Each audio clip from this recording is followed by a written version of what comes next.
Hello everybody and welcome back to another video. Today it is part 2 of my mid-season power rankings for the 2022 season of the Overwatch League. If you did not see part 1, which I put out on Wednesday, you can find it linked in the description as well as in the cards and at the end of this video. But I definitely recommend you check that one out before this one so you guys can see the 10 teams that I put in 20 through 11 and my reasoning for putting them where I did. Today we're going to go over the top 10 teams in my standings, where I have them based on their performances. All of the teams that are left were teams that were competing in the Midseason Madness, so based on their performances where I put them and all that fun stuff. So without further ado, let's get into it and let's take a look at my top 10 teams in the Overwatch League at the mid-season. Kicking it off at number 10, I have the Florida Mayhem. Obviously, London Spitfire were at the 11th spot in the last one, so Mayhem just ahead of them. Good showing from the Mayhem in the tournament, better than I expected from them, getting a win over a London Spitfire team that has looked pretty solid. It was their only win in the tournament. It was not an incredible performance from them, all things considered, but they did beat my expectations. They did show up and beat a Spitfire team that was, I believe, victorious against them earlier in the Midseason Madness qualifiers. I think that they've started to look better since integrating RuPaul into this roster. I think that they've kind of figured out where they're very, very good. I think since ATVI has been able to play more regularly since he came to the U.S., I think the team has looked a lot better. And so for me, the Mayhem, not an incredible team. I still think they have a lot of room to grow and a lot of improvements to make before I think they're going to be a team that's competing with a lot of your teams at the very, very top of the Western region. I have been impressed so far by the team, and in particular with ATVI. So definitely a team that has impressed me a bit recently, and so 10 for them here overall in the Overwatch League. At number 9, bit of a surprise, I have the Dallas Fuel. This is a team that I think really should be a much higher team on this list, but I just have not been impressed by what they've done for a lot of this season. I thought they had a very good kickoff clash, but their Midseason Madness showing was not good. It really is a team that has essentially just been kind of milking their results from kickoff clash. They got second in that kickoff clash tournament in the Western region. They have not looked very good in the last month or so. They struggled against New York. Obviously, they didn't win any games during this tournament. They were a top 4 seed, and they lost to the Shanghai Dragons and the Philadelphia Fusion. They haven't really done much to make me think they look pretty good. Their DPS line is pretty lackluster right now. Sparkle's doing what he can, but Edison and Guerrillo, neither of them provide the kind of really high-level hit scan play that you want for a roster of this caliber. And so overall, they just seem to be kind of lost. When they look good, they look really, really good, but they are struggling to find that success against top-level teams, and they struggled, of course, against the APAC region, which really kind of shows you that they're not really going to be major contenders if they can't really compete with the APAC region. So for me, pretty lackluster showing, not super impressed by what they brought to the table in the Midseason Madness, so I have them here in the number 9 spot. At number 8, just one spot ahead of the Fuel, I have the Houston Outlaws. Definitely an interesting team. This is a team, of course, with a ton of really kind of bizarre things going on with the way the roster is kind of constructed. They have been running Dante primarily in the tank role. He's playing a lot of Doomfist. They don't really have that same level of like flexibility in the tank role. They don't really have that kind of hyperflex that you have with some of those top-level teams like the Dynasty or the Gladiators, who've been kind of running one tank, and he's been playing pretty much everything you need from them. The Outlaws pretty much only run Doomfist if they have Dante in, and then if they have Piggy in, they'll run some other stuff, and it just doesn't look as good. But I have been somewhat impressed by what they've done. I think that Pelican and Merritt have had a very good season in that DPS line, and I think that Iris and Lastro have been a pretty solid support duo as well. Despite the fact they don't have a traditional main support player, I've still felt pretty impressed by what I've seen out of Iris and Lastro so far. So I definitely think this team has tank limitations, which is something that could hold them back. But they look good at the things they're good at. And I think that they ultimately are a team that has the potential to make some noise in a tournament. They're pretty boring, I think. I think they're a team that are not going to really impress you. They're not going to have those big moments. They're not going to win those big games. But I think they're consistent, and they're good enough to win the games that they should win. And right now, I just think that they are in a better position than the Dallas Fuel. I think they can compete more with a lot of those upper-level hit-scan type players. I've been more impressed by that. I don't think they're a team that is lost. They know who they are. I just don't love who they are. But that is enough for me to put them at the 8 spot as opposed to a lower spot on this list. Coming in at number 7, we're moving into my favorite part of this list. I have the Seoul Dynasty. A bit of a drop from them. Obviously, they were the best team in the APAC region back in the kickoff clash. And I said back then that I wasn't necessarily sure if it was that the Seoul Dynasty were the best team in the region or if they were just the best team in that weekend. This weekend, they were the weakest team in the APAC region. Obviously, they lost the Hangzhou Spark in the second round, 3-0, and then eliminated by the Atlanta Reign in a 3-2 fashion. A lot of people have been saying that the Seoul Dynasty did not look very good, that they underperformed. They did underperform, but they did lose to a team that ended up getting 3rd overall, and they lost to the Hangzhou Spark, who had a very good performance this tournament. They had a very good showing. And like I said, I think if you lose to an APAC region team, and you are an APAC region team, right, I think it's so close. I don't really take much away from it. Definitely was not a great performance from Profit. That is a little concerning. But I thought overall, I do think that the Seoul Dynasty are still a good team. Right now, I think because of their performance, it is reasonable to say that they are the weakest looking team from the APAC region, but I don't think they are significantly weaker than all of the APAC teams. I think the APAC teams right now are very, very close together. I think there's a really kind of close bunching of all these teams. And Seoul right now looks like they may be the bottom one, but I don't think it's over for them. I think that they have a very real chance to kind of bounce back from this tournament performance, and we'll see what happens. But I think that they have a lot of work to do to grow and continue. I think that they had kind of hit a bit of a dip when you kind of saw their performance against the Fusion, their very last game of the Midseason Madness qualifiers. I expect them to bounce back and their trajectory to go back up. I still feel very confident about Smurf and Profit's abilities. Just not a good weekend from them. Nerves, playing against Western region teams, maybe getting a little lost and confused in that match against the Reign. Who knows exactly what happened, but ultimately not a great showing from them, and so they drop, in my eyes, to number 7 overall. Let's keep this APAC train rolling. At number 6, we got the Hangzhou Spark.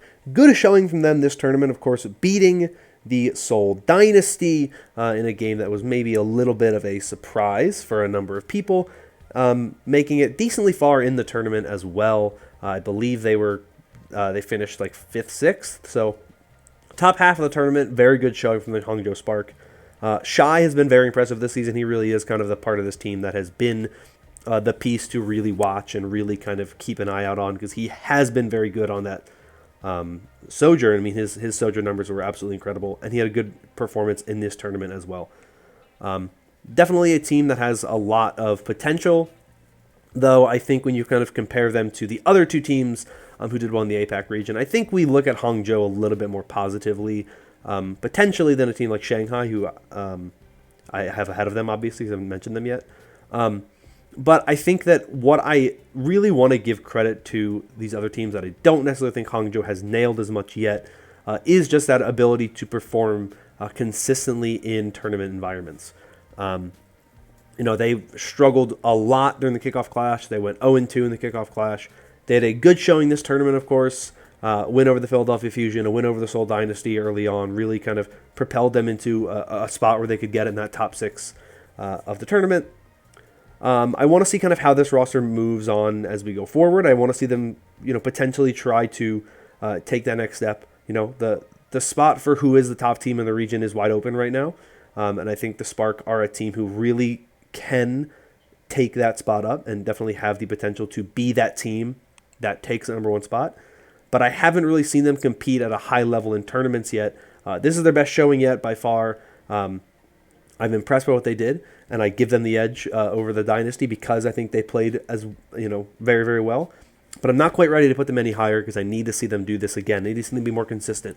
Can they take that win in the Summer Showdown in the APAC region? Can they even potentially have a good playoff run at the end of the season? We haven't seen just yet, but that's what I'm looking at with this team. Definitely improving, definitely on the up, but I still am not ready yet to say they're the best team in the APAC region.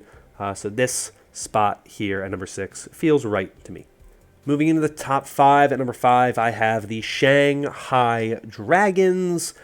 This is the team that I predicted to win the Midseason Madness. Obviously, it did not happen, but I don't think that we need to say that Shanghai had a poor tournament. I don't think they had a bad tournament. They were victorious in their first 2 matches, right? Beating Toronto, beating Dallas, proving that they are not a weak team by any means. They didn't then have the greatest performances at the end of the thing, failing to beat the Shock, failing to beat the Atlanta Reign. But I don't think that's necessarily bad, right? These are teams who finished really, really well in this tournament. These are teams that did incredibly well. And I think it's very difficult to look at this and say that this was a bad showing from the Gladiators. They lost to teams who did better than I anticipated they would be.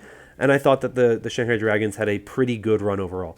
Definitely a run that I would have liked to see go better in their favor based on the fact that I picked them and I thought they would win the whole thing. But I think they're doing better. I was very impressed by the end of their Kickoff Clash qualifiers. I thought they looked much better towards the end. I think that they're struggling a bit to kind of, get into the same rhythm that a lot of these other teams are. They definitely look like they have lost a bit of that step that they had in 2021. I'm not ready to write this team off yet. I still think they have a lot of talent. I still think they look very good. I'm curious to see what happens come playoffs. Curious to see what happens in this next tournament in the APAC region. What happens then, I'm not quite sure. But it is a very fun team to watch. I still feel very confident that they are an elite level team, that they are still among the best teams in the world. And maybe, I don't think it's going to happen, but maybe playoffs will be on land. They'll get all 12 teams in one place and they can have them on the land. And maybe we see a bit of a different performance out of the Dragons there. Who knows? This is all speculation at this point in time, but I definitely don't think that the Dragons should be written off yet because of a somewhat lackluster performance in the Midseason Madness. I still feel like they've done pretty well. I still think they're a team that should be looked at as a potential favorite going forward. They've had some down moments. They've struggled a bit, but I've seen them bounce back multiple times so far this season in a way that makes me think that they are not going anywhere just yet. Up next, number 4, rounding out this gauntlet of APAC teams, I have the Philadelphia Fusion. What a tournament from them. Obviously, dealing with a lot of things, dealing with COVID. They were playing in hotel rooms. I mean, they did not have an easy path for this tournament. They don't have an easy run, and they managed to finish 4th place overall after losing round 1, much like the Atlanta Reign did. Losing round 1, they beat Dallas, they beat Florida, they beat the Spark, who are the team that knocked them down to the bottom in the first place, right? A very good tournament run from a Fusion team that has just started to impress me more and more and more as time goes on. They were a good team at the very beginning of the season. They had a very good opening to their Kickoff Clash qualifiers. They fell back a bit, had some of those same struggles in the Midseason Madness. But when it comes to tournaments, this Fusion roster has looked consistently the best team in the APAC region. They got 2nd in the Kickoff Clash, and they got 4th overall in the Midseason Madness, the highest ranking APAC team. It's not a title yet. Wasn't 2nd place, so they at least didn't have that to worry about. So they haven't quite yet made it to that point where they're going to win a title. But this is a young team. Most of this team is rookies. Essentially 4 out of the 5 players that play almost every single map are rookies. Carpe occasionally comes in, Fury occasionally comes in. But by and large, this is a team of entirely rookies. And we are seeing them perform at a very high level, very consistently. Tournaments are where they step up. You want to see that more regular kind of consistent performance in those regular season matches, but tournament games, they have looked very strong so far, and you have to give them a lot of credit. They didn't have an easy road, right? They had to play some tough teams. I mean, they had to play Dallas. They had a very close series against Florida, very close series against the Spark.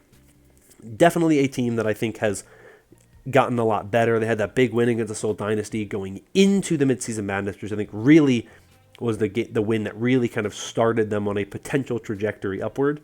And even though they were dealing with COVID, they still managed a very respectable fourth place finish in this tournament. So I think this team is one of the teams to look out for going forward. I think this team has a lot of potential to surprise people with how good they are, how good they look. So don't write off this Fusion roster just yet. I think they look very good. I think they look solid. I have them number 4 overall. At number 3, no surprise here, I think I have the Atlanta Reign. This is a team that I feel is very, very interesting because they have looked somewhat mixed when it comes to the regular season performances. They don't look incredible in the regular season matches. They have good games. They have bad games. They're definitely trying to still figure out where they are.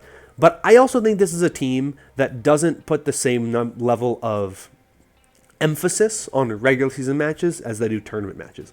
This is a team that when push comes to shove and it's time to win in a tournament or perform in a tournament, they defy expectations every single time. You look at this team, and this team has changed, obviously, from last season. It's not the exact same team, but you look at the core of this roster, which has been together with, Kai and Hawk, obviously the coaching staff, obviously some changes to the support line and some of the other DPS players. But this is a team that defied expectations last year in the playoffs, making all the way to the grand finals.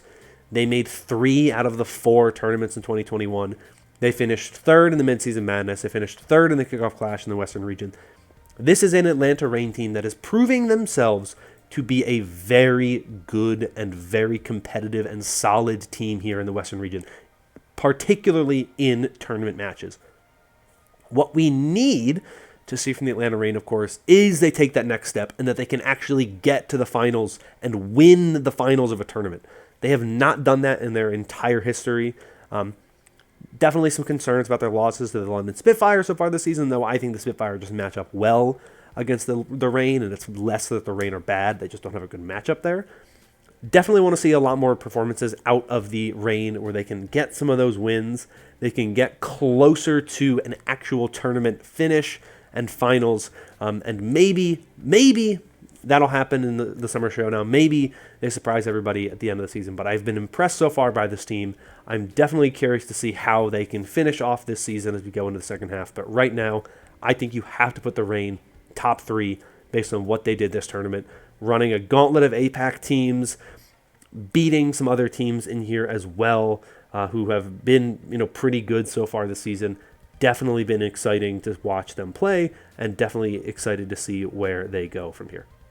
At number 2, I have the San Francisco Shock. I don't think there's many arguments that people are going to have against this one. There could be some. Yes, the Shock are still undefeated in the regular season. They are a whopping 12-0 in the regular season. And despite a somewhat lackluster and poor performance in the Kickoff Clash, they really, really got it together during the Midseason Madness with a very strong run, making it to the finals through the winner's bracket, and then just losing in the grand finals, ultimately to the LA Gladiators. Questionable decisions I think some people have about map choices by the San Francisco Shock in that grand finals. They didn't pick some of the maps that they had won against the Gladiators a day earlier. I'm not going to sit here and say necessarily if that was the right move or not. There have been questions about some of the decisions they made coaching last year. They have done a lot of changes to their coaching staff this season, bringing people like 9K back and whatnot. So it's a very interesting team for that reason. But I do look at this Shock roster, and I'm very impressed by the turnaround they had from a weak Kickoff Clash tournament to a very strong Midseason Madness.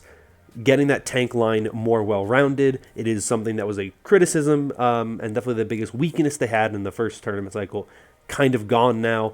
This was a very good meta for this team. Obviously, Violet and Finn as their supports are both flex supports. They might struggle again if we go back to a main support meta, but they still were a very good team in the midseason, or in the Kickoff Clash. It's not to say they were a weak team in the Kickoff Clash by any means. They're still undefeated in the regular season, so You look at the Shock roster, you look at what they've done, you have to acknowledge that they are a very good team. They haven't won in those big moments where it really matters. They haven't gotten a big tournament win yet this season. This was a very good performance from them. Fourth in the last tournament, second in this tournament. Who am I to say that they won't win the next tournament based on the trajectory they're on right now? They're getting better. They're getting those better results. And so you have to imagine that this Shock roster is only going to go up from here. They still look like a very strong roster. Not number one, but about as close as you can get based on what we've seen from them so far this season. Finally, at number one, no surprise whatsoever, it is the Los Angeles Gladiators. I was very high on this team at the beginning of the season. I had them number 2 overall in my power rankings. Some people disagreed, obviously, but they are consistently now winning tournaments. They won the Kickoff Clash. They won the Midseason Madness. 2 tournament wins so far for this Gladiators team this season, and they have to be number 1. Yes, they dev those 2 regular season losses to the Fuel and to the Shock. Technically, they have lost to the Shock twice. They have 2 losses to the Shock this season overall. So you could make an argument maybe that the Shock should be ahead of them because they've beaten the Gladiators twice. But I don't care about that. Gladiators won both of their tournament matches, and they beat the Shock to win one of those tournament matches, this most recent one. And so you have to give them a lot of credit for that. I'm very happy with what this Gladiators roster has done. They feel pretty much meta-proof. Their DPS trio are very solid. They can play everything you need to. On's back into form in this tournament really helps, I think, this team make that push that they need. And then, obviously, Reiner in that tank line has looked incredible. Shu is back up to form. They have Funny Astro and Skewed. They can kind of do that double attack in that support line. This team is in a very good spot right now. I find it very tough for many teams to compete with them going forward, just in terms of their flexibility and their talent. They are pretty close to unmatched. They are the most similar thing I think we have seen to that 2019 Shock roster and 2020 Shock roster since those rosters were a thing, where they just have the perfect blend of Western and Korean talent that has just worked so flawlessly and so effortlessly, where they really just found the best players and they plugged them in and they built a team that just works so well. Gladiators are going to be tough to beat. They got the best color scheme in the league, too. So I'm happy to get that Mercy skin with the Gladiators color scheme. It's going to be beautiful. Can't wait to see it. Number 1 team in the league at this point in the season. Easily, hands down, LA Gladiators. So there you have it. There are my mid-season power rankings. Here is the full ranking if you want to see them, including my tier breaks that I have in there. They're somewhat arbitrary. I do think you really have kind of right now the Gladiators and the Shock, and they're above everybody else. There's some gaps as well. You can kind of look at them here, kind of see them. Like I said, they're kind of arbitrary in some ways. They're not fully like, some gaps maybe big within the tiers too, but not big enough to put a thing. It's the whole thing. Don't read into it too much. But there you go. That's my power rankings for this time around. Thank you all so much for watching. If you enjoyed, want more like this in the future, consider liking and subscribing. Obviously, games kick off again next week, so we're going to be back with all the fun next week. But thank you all so much for watching. I hope you're all staying safe and staying healthy. And until next time, bye-bye.